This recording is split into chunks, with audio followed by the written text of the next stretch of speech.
దేవుని పరిశుద్ధ నామానికి సంపూర్ణ మహిమ కలుగునుగాక. ప్రభునామములో మీ అందరికీ ప్రేమ వందనాలండి. ఒక ప్రాముఖ్యమైన విషయాన్ని మీకు తెలియపరచాలని ప్రభు సన్నిధిలో నేను మీ ముందుకు వచ్చాను. దైవజనులు కూర్చొని వాక్యం బోధించవచ్చా? నేను చాలా కాలం క్రితం మంచి ఆత్మీయ దైవజనులు జపన్య శాస్త్రి గారి యొక్క వీడియో ఒకటి నా ఛానల్లో పోస్ట్ చేశాను. దైవజనులు కూర్చొని వాక్యం చెబుతూ ఉంటే ఆ క్రిందన కామెంట్స్లో ఒక ఆయన ముందు నిలబడి వాక్యం చెప్పమన్నాయి అన్నట్టుగా ఇష్టానుసారంగా కామెంట్ పెట్టాడు. ఈ దినాల్లో మనం చూసినట్లయితే చాలామంది ఆత్మపూర్ణులైన దైవజనులు, పరిశుద్ధమైన దైవజనులు, మంచి దైవజనులు, మహిమగల ఘనమైన సేవ చేస్తున్న దైవజనులు కూర్చొని వాక్యం బోధిస్తున్నారు. దైవజనులు కూర్చొని వాక్యం బోధించవచ్చా, లేక నిలబడే వాక్యం చెప్పాలా? దేవుని లేఖనాలు ఏమని తెలియపరుస్తున్నాయి? ఆ దేవుని లేఖనాలకు మనం వెళ్ళే ముందు కొన్ని ప్రాముఖ్యమైన సంగతులు మీకు తెలియపరుస్తాయి. పిల్లలేరా, మరి దైవజనులు ఎంతో భారంతో, ఎంతో ప్రయాసతో రోజుకి కనీసం 3 ప్రసంగాలు చేస్తున్నారండి. రోజుకి ఉదయాన్నే ఒక చోటన, మధ్యాహ్నం ఒక చోటన, రాత్రికి ఒక చోటన.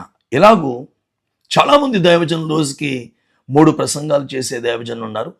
కొంతమంది సేవకులు అయితే రోజుకి 2 ప్రసంగాలు చేసే దైవజనులు ఉన్నారు. ఈ 3 ప్రసంగాలు ఒక రోజులో, 2 ప్రసంగాలు ఒక రోజులో చేసే ఈ మధ్య కాలంలో, అంటే ఇప్పుడు ఒక ప్రసంగం ఒకటి చేశారు, మరో ప్రసంగం చేయడానికి వెళ్ళాలంటే 100 కిలోమీటర్లు ప్రయాణం చేయాలి. ఉదయాన్నే ఇక్కడ వాక్యం చెప్తారు, ఒక 100 కిలోమీటర్లో, 120 కిలోమీటర్లో కారు మీద ప్రయాణం చేసి మళ్ళీ వేరే కోటానికి అందుకుని వేరే సభలో అక్కడ వాక్యం చెప్తారు. ఇలాగూ అనేకమైన ప్రయాణాలు చేస్తూ వారి శరీరాల్లో ఎన్ని అనారోగ్య పరిస్థితులు ఉన్నా, సేవలో ఎన్ని పోరాటాలు ఉన్నా, సేవలో ఎన్ని భయంకరమైన నిందలు, అవమానాలు వారికి వస్తున్నా, సేవలో ఎన్నో ఎదురు దెబ్బలు వారు తింటున్నా, సేవలో కపట సహోదరుల వలన ఎన్నో బాధలు, పరిస్థితులు వారికి కలుగుతున్నా, ఆ శ్రమంతటిని వారి గుండెల్లో దాచుకుని తగులుతున్న ఎదురు దెబ్బల్ని వారు తట్టుకుంటూ, అవమానాలన్నీ గుండెల్లో దాచుకుని, కపట సహోదరుల వల్ల కలుగుతున్న ఎన్నో ఇబ్బందుల్ని వారు అలాగా గుండెల్లో మోస్తూ దాదాపుగా రోజుకి 3 ప్రసంగాలు కావచ్చు, 2 ప్రసంగాలు కావచ్చు చేస్తూ ఉంటారు. ఎంతో భారంతో, శరీరంలో అనారోగ్య పరిస్థితుల నుండి చాలా శ్రమ పడుతున్నారు. కానీ ఏ ప్రసంగం చేయలేని వాడు, ఏ సేవ చేయనివాడు కిందన కామెంట్లు పెడతా కూర్చున్నాడు. కూర్చుని వాక్యం చెప్తున్నారంటే ఈయన అసలు ఆయన ఎంత ప్రయాణం చేసి ఈరోజు ఎన్ని ప్రసంగాలు చెప్పాడు, ఎంత ప్రయాణం చేశాడు, తన శరీరంలో ఏమైనా బలహీనత ఉందా, ఏదైనా నిందల అవమానాలతో బాధపడుతున్నాడా, సేవలో ఎటువంటి పోరాటాలు ఎదుర్కొంటున్నారు, ఇవేం పట్టించుకోకుండా ఇష్టానుసారంగా దైవజనులే నిలబడి వాక్యం చెప్పచ్చు కదా, ఈయన బాగానే వాక్యం చెప్తాడు కానండి, కూర్చుని వాక్యం చెప్తాడు అన్నట్టుగా లేనిపోని కామెంట్స్ చేస్తున్న వారు చాలామంది ఉన్నారు. దేవుని లేఖనాలు ఏమని తెలియపరుస్తున్నాయి? దైవజనులు కూర్చుని వాక్యం బోధించవచ్చా? న్యాయంగా చెప్పాలంటే నిలబడి చెప్పడం మంచిదే. కానీ శరీరంలో బలహీనత ఉంటే, ఒక ప్రసంగానికి మరో ప్రసంగానికి ఒక 100 కిలోమీటర్లు ప్రయాణం చేస్తుంటే, ఇప్పుడు నేను ఉన్నానండి, భీమవరం మీటింగ్కి బండి మీద వెళ్తున్నాను. మీటింగ్కి వెళ్ళే దారిలో నా బండి స్కిడ్ అయి పడి నా కుడికాలు మోచెప్ప కిందన మెయిన్ బోన్ వెదురు బద్ద విన్నట్టుగా విడిపోయింది. నా కాలుకి 2 ఆపరేషన్లు జరిగినాయి. నేను నిలబడి ఎక్కువగా వాక్యం చెప్పలేను, ఎందుకంటే అలా నిలబడి వాక్యం చెప్తే కాలు చాలా వాసిపోద్ది, కాలు చాలా పెయిన్ వచ్చేస్తుంది, ఇక రాత్రికి నిద్ర పట్టదనమాట, అంత పెయిన్ వచ్చేస్తుంది. మరి దేవుని సువార్త అందాలి. ప్రభు మనస్సు ఏదైతే మాకు బయలుపరిచాడో, ప్రభు ఏ భారం నాలో పెట్టాడో ఆ భారం ప్రజలకి తెలియాలి. కనుక కూర్చునైనా వాక్యం చెప్తున్నాను. ఈ పరిస్థితి ఎరగిన వారు చాలామంది, ఏంటి కుర్రడే కదా కూర్చుని చెప్తున్నాడండి వాక్యం, నిలబడి వాక్యం చెప్పచ్చు కదా, ఈ పరిస్థితి తెలియదు. ప్రతి ప్రసంగంలో ఇలా నాకు ప్రమాదం జరిగింది, నా కాలుకి డ్యామేజ్ అయింది, 2 ఆపరేషన్లు అయినాయి, కాబట్టి నేను కూర్చుని చెప్తున్నాను అని క్లారిటీ ఎలా ఇస్తామండి? కుదరదు కదా. కొంతమంది అసూయపరులు, కొంతమంది విమర్శకులు ఇష్టానుసారంగా కూర్చుని వాక్యం చెబుతున్న వారిని రకరకాలుగా ఇబ్బంది పెడుతూ రకరకాలుగా కామెంట్ చేస్తున్నారు. ప్రియమైన దేవుని ప్రజలారా, దేవుని లేఖనాలు ఏమని తెలియపరుస్తున్నాయి? దైవజనులు కూర్చుని వాక్యం బోధించవచ్చా? మనందరికీ మాదిరి మన ప్రధాన బోధకుడు, మన ప్రధాన యాజకుడు, మనందరికీ మాదిరి మన ప్రధాన అపోస్తులుడు మన ప్రభువైన యేసుక్రీస్తు వారు. మన ప్రభువైన యేసుక్రీస్తు వారు ఎలా బోధించారు? పరిశుద్ధ గ్రంథంలో కొన్ని ప్రాముఖ్యమైన సంగతులు, దాదాపుగా 7 విషయాలు మీకు బయలుపరుస్తానండి. చాలా శ్రద్ధగా వినండి. మీరు ఒకవేళ ఈ ఛానల్ని సబ్స్క్రైబ్ చేయకపోతే తప్పకుండా ఈ ఛానల్ని సబ్స్క్రైబ్ చేసుకోండి. ఆఖరి వరకు ఈ వీడియో మీరు చూస్తే మంచి సబ్జెక్ట్ మీకు అందుద్ది. ఎందుకంటే ఎప్పుడు కూడా మనం నేర్చుకునే మనసు కలిగిన వారిగా ఉండాలి. ఎంతో ప్రార్థనాపూర్వకంగా వాక్యాధారాలతో ఈ విషయాల్ని మీ ముందుకు తీసుకొస్తున్నాను. తప్పక ఈ ఛానల్ని సపోర్ట్ చేయండి. ప్రభు మిమ్మల్ని దీవించునుగాక. మన ప్రధాన అపోస్తులుడు, మన ప్రధాన యాజకుడు, మన ప్రధాన బోధకుడు మన ప్రభువైన యేసుక్రీస్తు వారు ఎలా వాక్యం బోధించేవారు? కొన్ని విషయాలు మీకు జ్ఞాపకం చేస్తాను. మొట్టమొదటిగా మనం చూడగలిగితే మత్తయి సువార్త 5వ అధ్యాయం 1-2 వచనాలు మనం చూస్తే, మత్తయి సువార్త 5వ అధ్యాయం, 6వ అధ్యాయం, 7వ అధ్యాయం, ఈ 3 అధ్యాయాల్లో యేసు ప్రభువారు చాలా ప్రాముఖ్యమైన ప్రసంగాల్ని, అంటే యేసయ్య చేసినన్ని చాలా ప్రాముఖ్యమైన ప్రసంగాలే, కానీ కొండ మీద ప్రసంగాలు చాలా ప్రాముఖ్యమైనవిగా చరిత్రకారులు ఎంచారండి. కొండ మీద ప్రసంగాలు చాలా శ్రేష్టమైన ప్రసంగాలుగా, ఒక మానవ జీవితం ఏ విధంగా దేవుని నిత్యత్వాన్ని పొందగలుగుతారో శ్రేష్టమైన మాటలు ఈ 3 అధ్యాయాల్లో కొండ మీద ప్రసంగంలో యేసుప్రభువు వారు తెలియపరిచారు. అని చాలామంది బైబుల్ వేద పండితులు మత్తయి సువార్త 5, 6, 7 ఈ 3 అధ్యాయాలను కూడా సవివరంగా వివరించి చెప్పినటువంటి గ్రంథాలు చాలా రాశారండి. ఈ మత్తయి సువార్త 5వ అధ్యాయం 1-2 వచ్చిన మనం చూస్తే, యేసయ్య కొండ మీదకి వెళ్ళి కూర్చుని ఆయన వాక్యములను బోధించినట్లుగా మనం చూస్తాం. కొండ మీద ప్రసంగం చాలా ప్రాముఖ్యమైంది. యేసయ్య చెప్పిన అన్ని ప్రసంగాలు ప్రాముఖ్యమైనవే, కానీ ప్రసంగాలు ధన్యతల ప్రసంగాలు, ధన్యతల కొండ మీద చేసినటువంటి ప్రసంగాలు. యేసయ్య ఏం చేశారంటే కూర్చుని ఆ 3 దినాలు చక్కగా అద్భుతమైన విషయాలు వారికి బయలుపరిచారు. యేసయ్య కూర్చుని బోధించినట్లుగా మనం చూస్తాం. అలాగే రెండో సందర్భాన్ని మీకు జ్ఞాపకం చేస్తాను. మత్తయి సువార్త 13వ అధ్యాయం 1-3 వచనాలు చూస్తే, మత్తయి సువార్త 13వ అధ్యాయం 1-3 వచనాలు చూస్తే, ఇది చాలా ప్రాముఖ్యమైన ఉపమానం, విత్తువాని ఉపమానం. ఈయన సముద్ర తీరమున చాలా అద్భుతమైన మాటలు తెలియపరుస్తూ, సముద్ర తీరములో కూడా యేసయ్య కూర్చుని బోధించినట్లుగా, విత్తువాని ఉపమానం చాలా శ్రేష్టమైంది కదండి.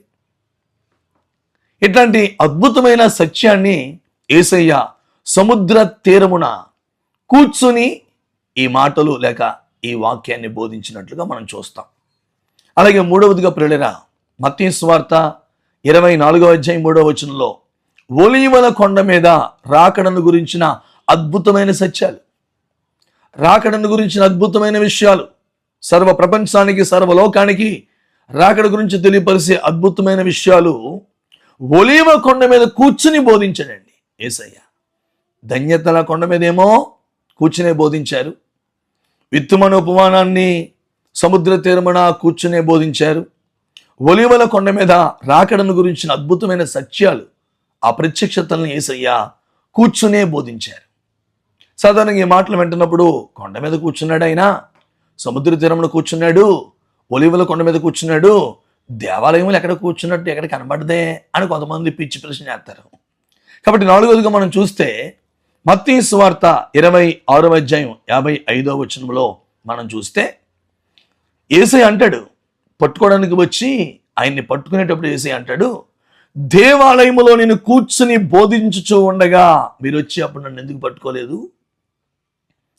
దేవాలయంలో చాలాసార్లు నేను కూర్చుని బోధించాను కదా, కూర్చుని వాక్యం చెప్పాను కదా, మీరు నన్ను ఎందుకు పట్టుకోలేదు?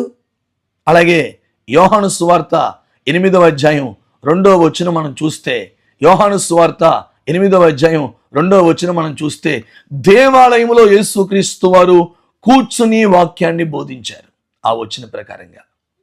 అంటే దేవాలయంలో కూడా యేసయ్య ఏం చేశారు? కూర్చుని వాక్యాన్ని బోధించారు. అలాగే పిల్లరా, ఐదవదిగా మనం చూడగలిగితే లూకాసు వార్త 2వ అధ్యాయం 46వ వచనాన్ని మనం చూడగలిగితే, లూకాసు వార్త 2వ అధ్యాయం 46వ వచనంలో యేసు ప్రభువుకి 12 సంవత్సరాల వయసు. ఆ 12 సంవత్సరాల వయసులో దేవాలయంలో బోధకుల్ని ఆశ్చర్యపరిచే విధంగా, అసలు పెద్ద పెద్దలు ఆశ్చర్యపోయారు యేసయ్య మాటలకి. బోధకుల మధ్యలో కూర్చుని యేసయ్య వారిని ప్రశ్నలు వేసినట్లుగా, బోధకుల మధ్యలో దేవాలయంలో కూర్చుని ఆయన మాటలు మాట్లాడుతూ వారికి వాక్యాలు తెలియపరుస్తున్నట్లుగా, ఆ వాక్యములు, ఆ సమాధానాల ప్రశ్నలు విన్న అక్కడ ఉన్న అనేకులు ఆశ్చర్యపోయినట్లుగా మనం 5వ మాటలో చూస్తాం.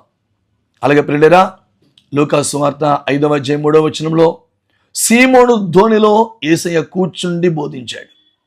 సీమోను ధోనిలో యేసయ్య కూర్చుండి బోధించాడు. అలాగే 7వదిగా మనం చూడగలిగితే యోహాను సువార్త 4వ అధ్యాయం 6వ వచనం నుండి మనం చూస్తే, యోహాను సువార్త 4వ అధ్యాయం 6వ వచనం నుంచి మనం చూస్తే యేసయ్య కూర్చుని బోధిస్తున్నాడు. యేసయ్య కూర్చుని బోధిస్తున్నాడు. అక్కడికి అనేకమైన బిడ్డల్ని తీసుకొచ్చినట్లుగా మనం చూస్తాం. ప్రియమైన దేవుని బిడ్డలారా, కనుక యేసుక్రీస్తు వారు కూర్చుని బోధించారు. అపోస్తలులు కూడా మనం చూస్తే చాలా సందర్భాల్లో కూర్చుని వారు బోధించారు. పిలుపుని మనం చూడండి, అపోస్తలులకు 8వ అధ్యాయం 31వ వచనంలో కూర్చుని సువార్త చేస్తుండగా ఆర్థిక శాఖ మంత్రి హృదయం తెరవబడింది. ఆర్థిక శాఖ మంత్రి గొప్ప రక్షణ పొందుకున్నాడు మార్గంలో ఉండగానే. కనుక మరి ఏ ప్రసంగాలు చేయని వారు, సేవ చేయని వారు, వాక్యపు ఆధారాలు, వాక్యపు విషయాలు ఏమీ పరిశీలన చేయని వారు పిచ్చి పిచ్చి కామెంట్స్ చేయకండి. అర్థమవుతుందా? మనుషులు కల్పించిన పద్ధతుల్ని దైవోపదేశాలుగా బోధించకండి. ఎవడో ఏదో ఎప్పుడో చెప్పాడు అది పట్టుకుని అడగండి. ఒరే దున్నపోతు నిందిరంటే జున్నుపాలు ఏ బావా అని అడగండి. దున్నపోతు ఎప్పుడు ఏందో జున్నుపాలు ఎప్పుడు రావు. గమనించండి, వాక్యాల్ని పరిశీలించండి. దైవజనులు, గొప్ప గొప్ప దైవజనులు ఎంత భారంతో బోధిస్తూ ఉంటారండి. ఎన్నో వందలాది కిలోమీటర్లు ప్రయాణం చేస్తూ వారి శరీరాల్లో సరైన ఆరోగ్యం లేకపోయినా, అనారోగ్య పరిస్థితులు ఉన్నా, సేవలో ఎన్నో పోరాటాలు వస్తున్నా, నిందలు వస్తున్నా, అవమానాలు వస్తున్నా, ఎదురు దెబ్బలు తగులుతున్నా, కపట సహోదరులు మనం ఎంత నష్టపోతున్నా మానకుండా దేవుని వాక్యాన్ని, దేవుని ఉపదేశాలని, దేవుని స్వార్థను వేలాది మందికి అందాలనే భారంతో పనిచేస్తున్న దైవజనులు మాటలు విని మారుమనసు పొందండి. నీకేమైనా ఒప్పుకుంటే, ఏమైనా చేయగలిగితే అట్లాంటి నిజమైన సేవకులకి సహకారం చేయండి, ప్రోత్సాహం చేయండి, పరిచర్య చేయండి. లేనిపోని కామెంట్ చేయకండి. ఏమండి, యేసుప్రభు కూర్చుని అనేక పర్యాయాలు బోధించారు. కనుక ఈ సేవకులు కూడా కూర్చుని వాక్యం బోధించడం ఏమీ తప్పు కాదు. వారికి ఉన్న ఆరోగ్య పరిస్థితులను బట్టి, ఆరోగ్యం ఉంటే నిలబడి వాక్యం బోధించవచ్చు. ఒకవేళ కొన్ని ఆరోగ్య పరిస్థితులను బట్టి, కొన్ని స్థితిగతులను బట్టి కూర్చున్న వాక్యం బోధించవచ్చు. స్పష్టంగా దేవుని లేఖనాలు ముందు పెట్టాను, శ్రద్ధగా గ్రహించండి. ఇట్లా అనేకమైన విషయాలతో తప్పకుండా నేను మీ ముందుకు వస్తాను. ప్రభు మిమ్మల్ని, మీ కుటుంబాన్ని దీవించి ఆశీర్వదించునుగాక. అందరికీ వందనాలు.